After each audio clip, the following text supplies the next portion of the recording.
하이스토리. 환경문제 유형과 주요 국제 환경협약을 알아보겠습니다. 환경문제 유형은 우선 지구온난화가 있죠. 대표적으로 많이 출제가 되고 지금 우리 지구를 아주 크게 위협시키는 가장 중요한 환경 문제입니다. 지구온난화. 자, 온난화는 지구의 기온이 높아지는 현상이죠. 이거를 기후변화로 이렇게 이제 많이 대체해서 부르기도 합니다. 기후변화. 기후변화. 자, 원인은 뭘까요? 원인은 바로 화석연료 때문입니다. 화석연료를 어느 정도 적절량 이상으로 과다하게 사용하니까 이제 여기서 이제 온실가스가 많이 배출되는 거예요. 그리고 산림 파괴는, 자, 이것도 이제 원인인데요. 이거는 CO2를 흡수해주는 산림이 제거된다는 얘기입니다. 이렇게 되면 온실가스, 즉 대표적으로 CO2가 있어요. 여기 오른쪽에 보조단에 보면 온실효과를 일으키는 이산화탄소, 메탄, 이산화질소 등의 가스를 총칭해서 부른다 이렇게 돼 있죠. 여기서 가장 비중이 큰 거는 이산화탄소입니다. CO2. 이 CO2를 산림이, 즉 나무가 흡수를 해주는데 그러지 못한다는 거죠. 그래서 공기 중에 온실가스가 계속 늘어나고 있다. 자, 온실가스가 지구를 덮고 지구를, 자, 이렇게 그려볼게요. 자, 이게 지구입니다. 지구. 그리고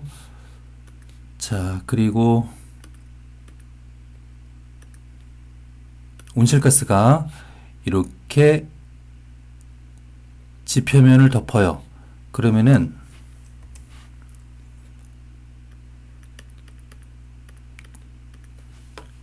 자, 이 태양 광선은 지구로 이렇게 도달하는데 지구에서 방출되는 지구 복사열이 갇힌다는 겁니다. 온실가스에 의해서.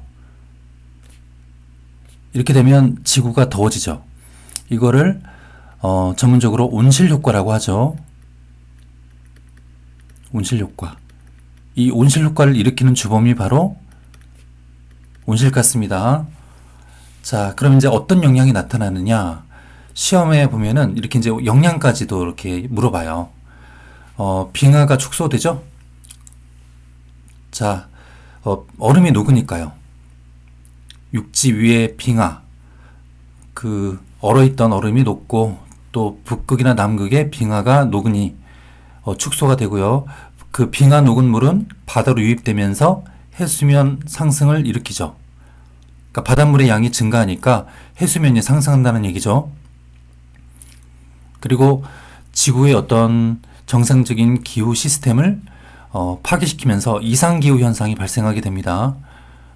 뭐 슈퍼 태풍이라든지 또 좀 추워야 되는 곳에 폭염이 일어난다든지 발생한다든지, 더워야 되는 곳에서 눈이 내린다든지, 그리고 비가 잘 내리지 않다가 갑자기 비가 내린다든지, 이런 이상기후가 발생하죠. 그리고 생태계에 또 여러 생물종이 멸종하거나 그러면서 생태계의 변화도 나타납니다. 자, 그러면 대책은 뭐가 있을까요? 바로 원인 물질, 온실가스, 즉 화석연료의 사용량을, 온실가스를 배출하는 화석연료의 사용량을 감축하는 거죠. 그리고 또 아까 산림 파괴가 온실가스 배출량이 늘어나는 원인이 된다고 했으니 나무를 심는, 즉 조림 사업을 실시하는 것도 좋은 방법이 되겠습니다. 자, 이 대책은 원인을 제거하는 것이다. 원인을 제거하는 것이 바로 대책이 되겠죠. 자, 이제 두 번째입니다. 오존층 파괴. 오존층은 이제 우리에게 태양에서 우리 지구로 도달하는 자외선이 있어요. 그 자외선을 차단해주는 역할을 해요. 이게 성층권에 있습니다. 성층권에 있는 오존층이 파괴되는 겁니다. 자, 원인은 뭘까요? 원인은 바로 염화 플루오리나탄소, CFCS, 요게 사용량이 증가해서 그렇습니다. 이 CFCS 물질이 성층권에 이 O3를 파괴하는 거예요. 산소 분자 3개가 모여서 이제 오존층이 되는 거거든요. 자, 뭐 밑에 보면은 이제 유기화합물을 통칭하는 것으로 냉장고와 에어컨의 냉매제, 뭐 발포제 등으로 사용된다라고 하는데, 이 원인 물질이 많이 사용되면서 이 오존층을 파괴하는 겁니다. 자, 자외선이 그러면은 오존층을 뚫고 들어오죠. 옅어진 오존층을 뚫고 들어옵니다. 그러면 우리 몸에 도달했을 때 피부암을 일으키고, 또 우리 눈에 들어오면 백내장에 그런 질환이 발생합니다. 피부암, 백내장, 발병률 증가, 그리고 또 여러 식물들의 성장을 저해하기도 하고요. 자외선이 이렇게 들어오면. 자, 그러면 대책은 당연히 또 원인을 제거하는 거죠. 염화 플루오리나 탄소의 배출을 규제하면 되겠습니다. 염화 플루오리나 탄소의 배출을 규제한다. 이게 아까도 봤지만 냉장고와 에어컨의 냉매제로 쓰이잖아요. 그러니까 대체 냉매제를 또 개발하는 것이 중요하겠죠. 그죠? 자, 그 다음 세 번째, 사막화입니다. 사막화는 특히 사막 주변의 초원이 점점 사막으로 변하는 현상을 말합니다. 대표적으로 자, 이 사헬지대가 많이 언급되는데요. 사하라 사막 남쪽, 그러니까 사하라 사막과 그 아래쪽에 열대 기후 지역을 이렇게 나누는 경계 지역이라고 보시면 돼요. 사하라 사막 남쪽에 사헬지대라고 불리는, 여기는 초원지대라고 보시면 됩니다. 이 초원지대가 점점 사막으로 바뀌는 현상을 말해요. 그리고 오른쪽에 사진을 보면은 사례 지역이 하나 더 나옵니다. 아랄해. 아랄해는 중앙아시아에 있는 호수입니다. 중앙아시아에 있는 호수예요. 이 호수도 점점 메말라 가고 이렇게 사막이 되고 있습니다. 잘 보면은 이게 선박, 배입니다, 배. 그러니까 이제 여기가 과거에는 물이 있었던 곳이죠. 근데 물이 이제 말라 없어지고 사막이 되다 보니 배가 이제 그 자리에 그대로 이렇게 남아있는 모습을 보여주고 있습니다. 자, 아랄해와 사헬지대, 요 두 사례 지역을 꼭 알아두기 바랍니다. 자, 그러면 사막화의 원인은 뭘까요? 아무래도 자연적으로는 장기간의 가뭄 때문이죠. 오랜 시간 가뭄이 나타나야 되고요. 그 다음에 자, 왼쪽은 자연적 원인이고 오른쪽은 인위적인 원인입니다. 이렇게 나누면 되겠습니다. 자연적 원인, 인위적 원인. 자, 인위적 원인으로는 자, 인간의 어떤 농업 활동이죠. 과도한 경작과 목축 활동, 방목, 그 다음에 나무를 베는 벌채, 이런 것들이 또 같이 결합되면서 사막이 점점 넓어지는 겁니다. 그러면 영향은 뭘까요? 자, 토양이 황폐화되겠죠. 식물이 사라지는 겁니다. 식물이 사라지면서 토양이 황폐화되면 기근이 발생하죠. 그러니까 여기서 어떻게 이제 농업 활동이 이루어지기 어렵잖아요. 오른쪽에 사진을 보세요. 여기서는 농사가 불가능하죠. 그래서 이제 굶주리는 그런 상태가 바로 기근입니다. 그리고 우리 이제 아시아에서는 황사 현상이 심화되고요. 황사는 중국이나 몽골과 같은 이 아시아 내륙에 이제 고비 사막, 타클라막한 사막, 여기에 이제 모래가 편서풍, 이 바람을 타고 한국이나 일본으로 이렇게 오는 현상을 말합니다. 이게 심해지는 것은 결국 내륙의 사막이 점점 늘어나고 사막의 모래가 많아진다는 거죠. 자, 그럼 대책은 뭘까요? 대책 역시 이 원인을 줄여주는 겁니다. 그죠? 원인을 제거하는 거죠. 자, 보면은 자, 인위적 원인, 과도한 경작과 방목을 좀 규제하면 되죠. 그죠? 그리고 삼림 벌채가 원인이라고 했으니 나무를 심는 사업을 계속 실시해주면 되겠습니다. 됐죠? 자, 다음으로 가겠습니다. 자, 네 번째는 산성비예요. 요 산성비는 하늘에서 내리는 그 산성 물질의 비를 말합니다. 자, 이 원인은 공장이나 자동차 등에서 나오는 매연 있잖아요. 이 매연이 이 매연이 황산화물과 질소산화물을 함유합니다. 이것이 수증기와 결합해서 하늘에서 이제 떨어지면 산성비가 되죠. 자, 오른쪽에 산성비의 그 보조단에 보면 이 산성비가 이제 자세히 나와 있어요.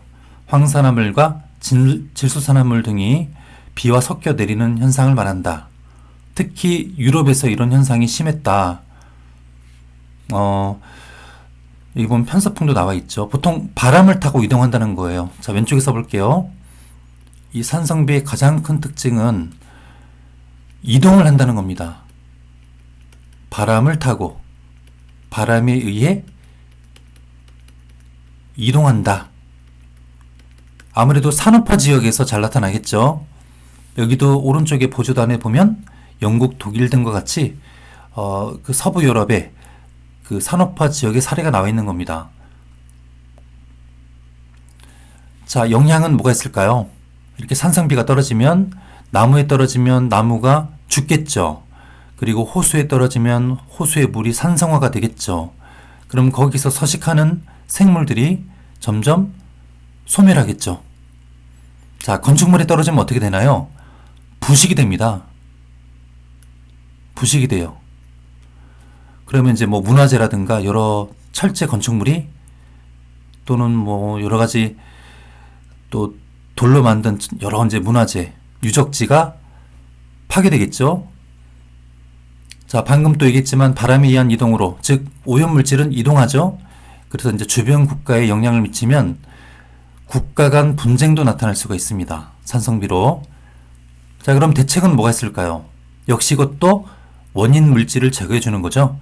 황산화물과 질소산화물의 발생을 억제하는 겁니다.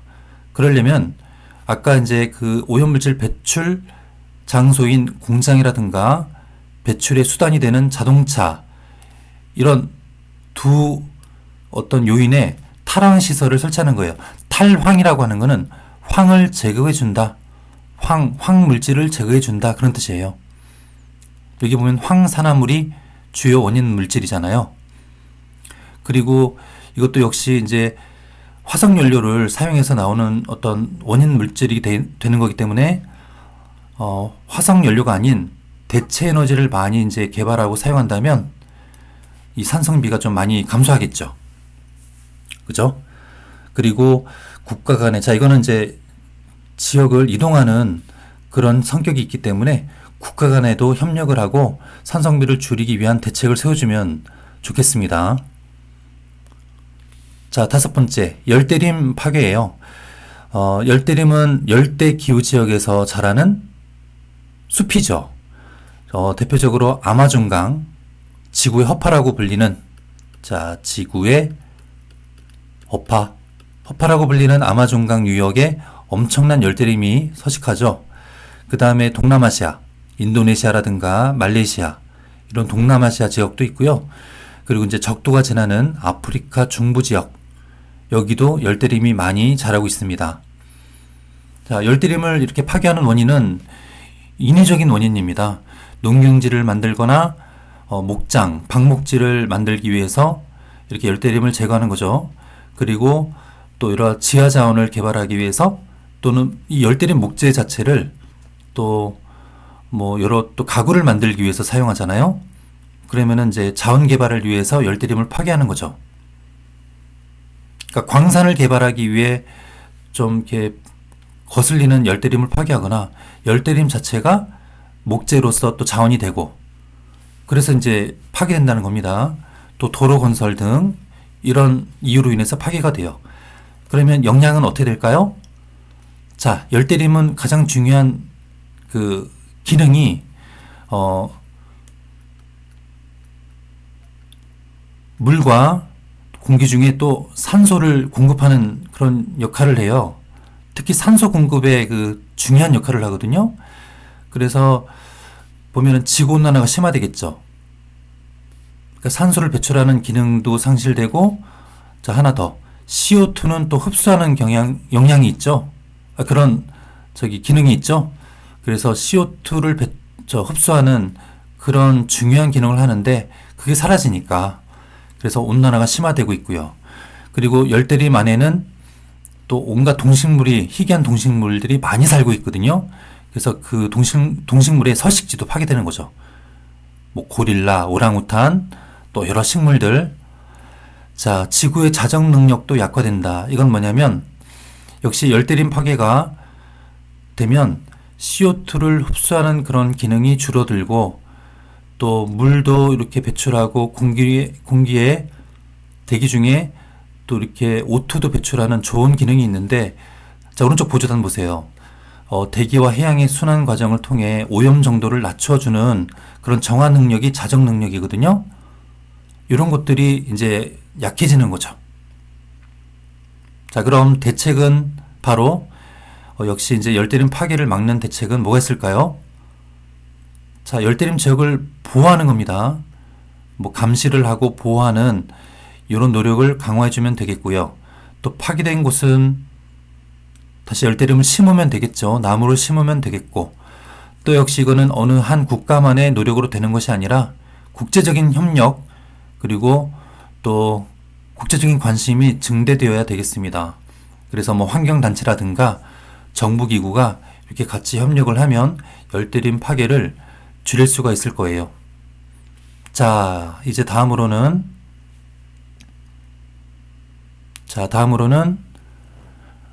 환경협약을 보겠습니다. 이러한 환경 문제를 봤으니 이제는 어떤 환경협약으로 이 환경 문제를 해결하려고 하는지를 살펴볼게요.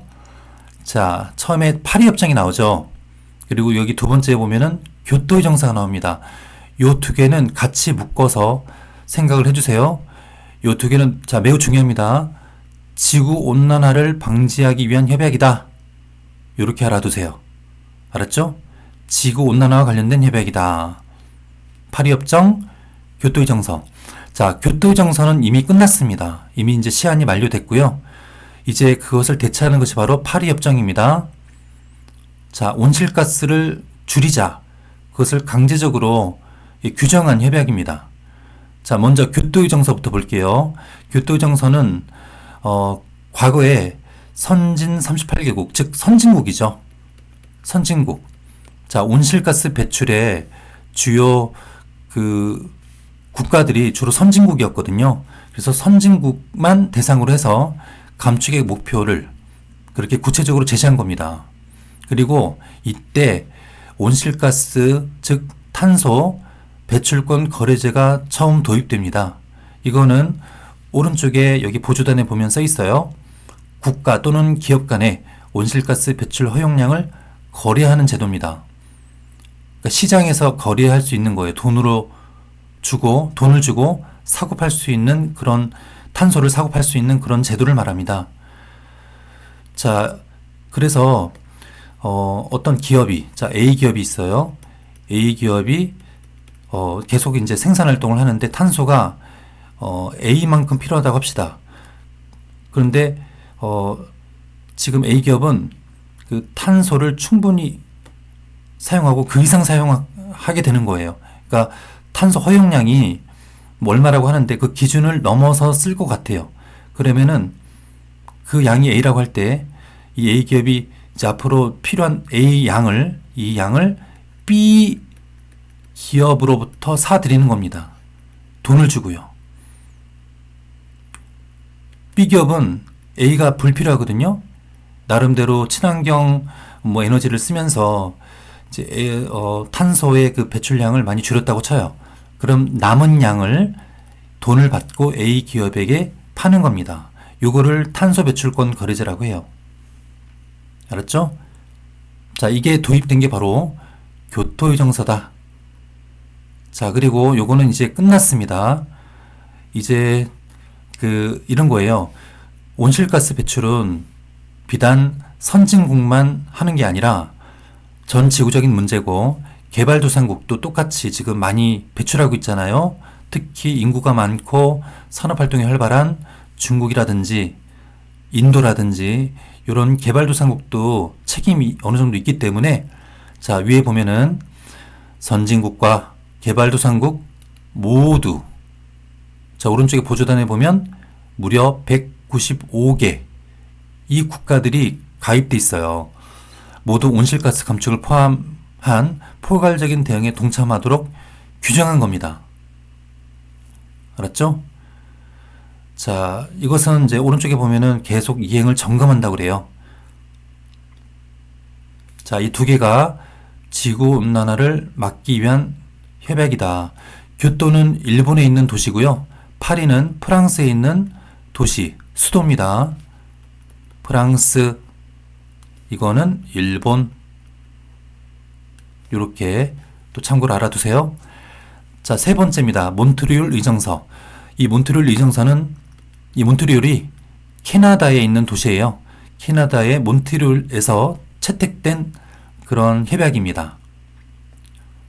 자, 이 보통 보면은 그 채택된 그 도시 이름을 따죠. 파리에서 채택됐으니 파리협정, 교토에서 채택됐으니 교토의정서. 자, 이거는 몬트리올 의정서고요. 이거는 바로 오존층을 보호하자. 그리고 오존층의 그 파괴의 원인 물질인 염화 플루오리너 탄소를 규제하자. 그런 협약이에요. 됐죠? 자, 넘어가겠습니다. 제네바 협약은, 자, 이 제네바가 스위스에 있는 도시입니다. 스위스. 자, 산성비 문제를 해결하기 위해 체결한 협약을 말합니다.